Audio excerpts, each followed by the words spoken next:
बहुत समय पहले एक हरे भरे जंगल के बीचों बीच एक विशाल और घना पेड़ खड़ा था। उस पेड़ की शाखाओं पर रहने वाली चिड़िया का नाम पंखुरी था।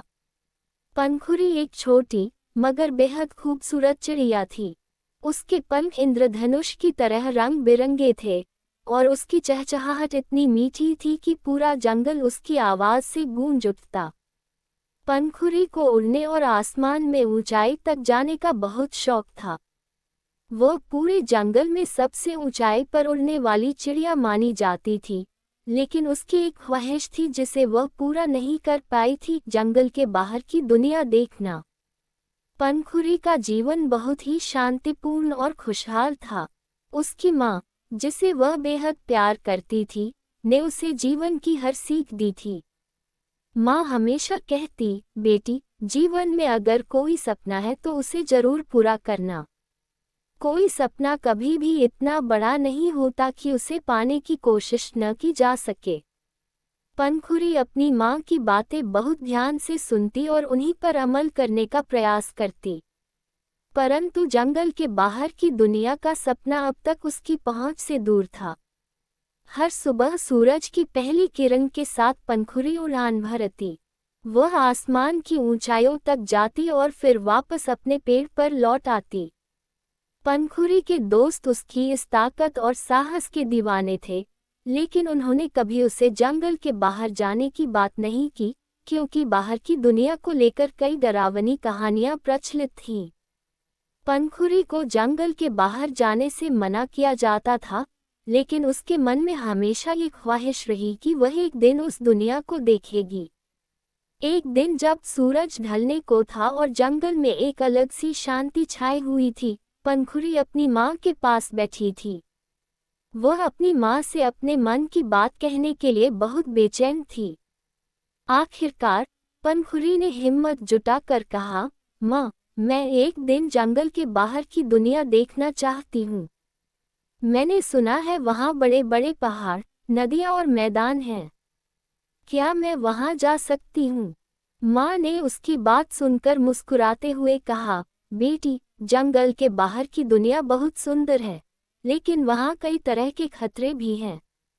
अगर तुम्हारा मन सच में वहाँ जाने का है, तो तुम्हें अपनी ताकत और बुद्धिमानी के साथ वहाँ जाना होगा। पंखुरी की माँ का यह उत्तर उसे कुछ हिम्मत और कुछ चिंता से भर गया, लेकिन उसने तय कर लिया कि वह अपने सपने को पूरा करेगी। अगले ही दिन सूरज उगते ही पंखुरी ने अपने दोस्तों से विदा ली और अपनी माँ को प्यार भरी नजरों से देखा। वह जानती थी कि यह सफर आसान नहीं होगा, लेकिन उसका दिल उसे रोकने के लिए तैयार नहीं था। उसके पंख उसे नई ऊंचाइयों पर उड़ने का संकेत दे रहे थे। पंखुरी ने जंगल के बाहर का सफर शुरू किया।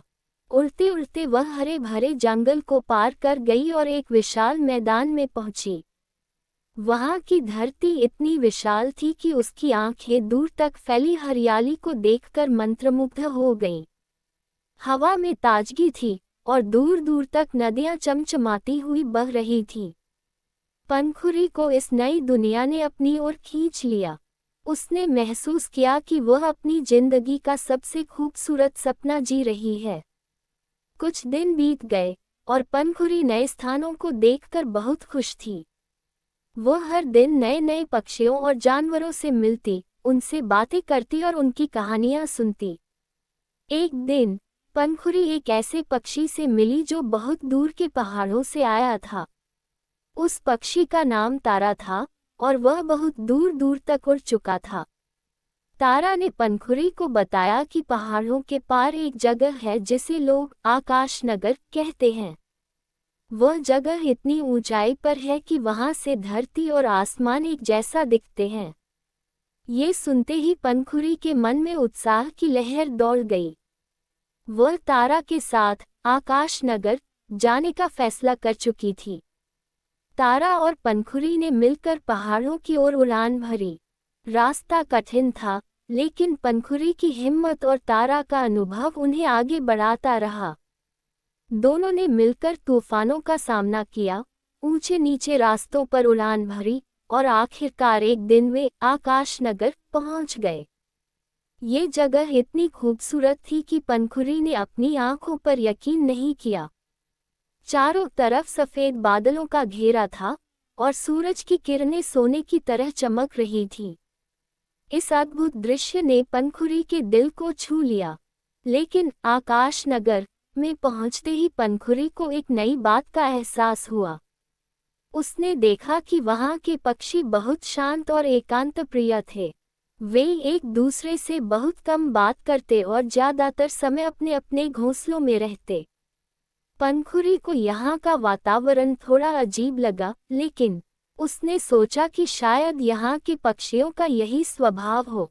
उसने तारा से इसके बारे में पूछा, तो तारा ने कहा, यहाँ के पक्षी अपने आप में खोए रहते हैं। वे ज्यादा बातचीत नहीं करते, क्योंकि यहाँ का जीवन बहुत ऊंचाई पर और शांतिपूर्ण है। पंखुरी को ये सुनकर थोड़ी निराशा हुई, क्योंकि उसे बातचीत और दोस्तों के साथ समय बिताना पसंद था।